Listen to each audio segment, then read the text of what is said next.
ನಿಮ್ ಹತ್ರ 1 ನಿಮಿಷ ಸಮಯ ಇದ್ರೆ ಫುಲ್ ವಿಡಿಯೋನ ನೋಡಿ. ನಮಸ್ಕಾರ ರೀ ಬುದ್ಧಿವಂತ ಜೀವಿಗಳೇ, ನಾನೇ ಸಿಎಂ ಅಂತ ಅಂದ್ರೆ ಚಂದ್ರು ಅಂತ. ಕರ್ನಾಟಕದ ವಿಜಯಪುರದಿಂದ ಆಲ್ ಇಂಡಿಯಾ ಸೈಕಲ್ ಯಾತ್ರೆ ಮಾಡಾಕತ್ತೀನ್ರಿ. ಸ್ಟಾಪ್ ರೇಪ್ ಯಾತ್ರೆ ಅನ್ನೋದು ನನ್ನ ಸಂದೇಶ. ಇದಕ್ಕಿಂತ ಮುಂಚೆನೂ ಅಯೋಧ್ಯ, ಮಥುರಾ, ಬೃಂದಾವನ, ಸೌದತ್ತಿ ಮತ್ತೆ ಅಂಜನಾದ್ರಿ 1.5 ವರ್ಷದಾಗ ಸೈಕಲ್ ಯಾತ್ರೆ ಕಂಪ್ಲೀಟ್ ಆಗ್ಯದ್ರಿ. ಈಗ ಆಲ್ ಇಂಡಿಯಾ ಸೈಕಲ್ ಯಾತ್ರೆ ಮಾಡಾಕತ್ತೀನ್ರಿ. ಇದ್ರಾಗ 12 ಜ್ಯೋತಿರ್ಲಿಂಗ, 4 ಧಾಮ, ನೇಪಾಳ, ಸೈಕಲ್ ಮೇಲೆ ಇಂಧನ ರಹಿತ ಪ್ರಯಾಣ ಮಾಡೋದಾದ್ರಿ. ಪ್ರತಿ ಒಂದು ಊರಲ್ಲಿ ಬೇರೆ ಬೇರೆ ತರ ಅನುಭವ. ಧರ್ಮದ ಹಾದಿಯಲ್ಲಿ ಹೋದವರಿಗೆ ಕಷ್ಟಗಳು ತಪ್ಪಿದ್ದಿಲ್ಲ ಅನ್ನಂಗ ಒಂದ್ ಸರ್ತಿ ಫ್ಲಾಗ್ ಸಲುವಾಗಿ ಜಗಳ, ಕಲ್ಲಿನಂತಿದ್ದ ಮನಸ್ಸು ಒಮ್ಮೆ ನೀರಿನಂತ ಆಗ್ಬಿಡ್ತದ್ರಿ. ಅಂತಾರಲ್ಲ, ಪ್ರತಿಯೊಂದರಿಂದಾನು ಕಲಿಬೇಕಂತ. ಅವೆಲ್ಲಾ ಲೆಸನ್ಸ್ ಲೈಫ್ ಅಂತ ಅನ್ಕೊಂಡ ಮುಂದಕ್ಕೆ ಹೋಗ್ತಾ ಇರ್ತೀವಿ. ಗುಡ್ಡಗಾಡು ಪ್ರದೇಶದಲ್ಲಿ ಊಟ ಸಿಗಲ್ಲ, ಅವಾಗ ಹೊಟ್ಟೆಗೆ ಬಟ್ಟೆ ಕಟ್ಕೊಂಡು ಹೋಗ್ಬೇಕ್ರಿ. ಕಷ್ಟಗಳಿಗಿಂತ ಅನುಭವಗಳೇ ದೊಡ್ಡದನ್ನುತ್ತಾ ಗೊತ್ತಿಲ್ಲದ ದಾರಿಯಲ್ಲಿ ಹೋಗೋದು. ನಾನ್ ಇವಾಗ ಊರ್ ಬಿಟ್ಟು 50 ದಿನ ಆಯ್ತ್ರಿ. ಇನ್ನು 1.5 ವರ್ಷ ಜರ್ನಿ ಇರ್ತದ್ರಿ. ಕರ್ನಾಟಕದಿಂದ ಗೋವಾ ಮುಗಿಸ್ಕೊಂಡು, ಗೋವಾದಿಂದ ಕೊಲ್ಹಾಪುರ, ಸಾತಾರ, ಪುಣೆ, ಮುಂಬೈ, ನಾಶಿಕ್, ಮಹಾಬಳೇಶ್ವರ ಮತ್ತೆ ಇವಾಗ ತ್ರಿಂಬಕೇಶ್ವರ್ ಫಸ್ಟ್ ಜ್ಯೋತಿರ್ಲಿಂಗ ಮುಗಿಸಿನ್ರಿ. ಧರ್ಮದ ರಕ್ಷಣೆ ಮಾಡ್ರಿ, ಒಂದಿನ ಧರ್ಮ ನಿಮಗೆ ರಕ್ಷಣೆ ಕೊಟ್ಟೆ ಕೊಡತ್ ಅಂತಾರಲ್ರಿ. ಹಂಗ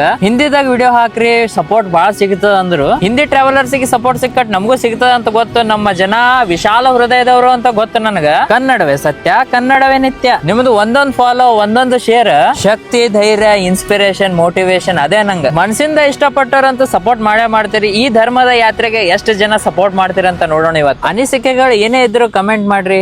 ರಾಧೇ ರಾಧೆ. ನಿಮ್ ಸಪೋರ್ಟ್ ನನಗೆ ಬಹಳ ಇಂಪಾರ್ಟೆಂಟ್.